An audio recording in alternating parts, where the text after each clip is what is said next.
Hello, pwede magtanong, single po ba kayo? Yes po, single mom po ako. Gusto niyo ba ikwento ko? Sige nga, kwento mo nga. Kwento ko paano?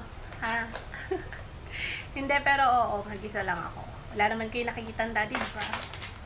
Tapos kami lang din. Kami lang talaga. Tapos hindi naman din ako naghahanap. O bakit di ka naghanap? Sayang yung ganda mo. Tapos mag-isa ka lang. Pero kapag dumating, eh di...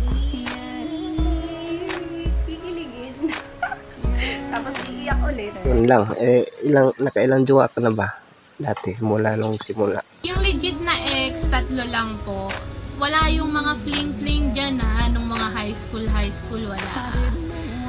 3 lang ang naging ex ko. Isang 7 years, simula high school hanggang college. Then, isang... saglit lang yung isa 7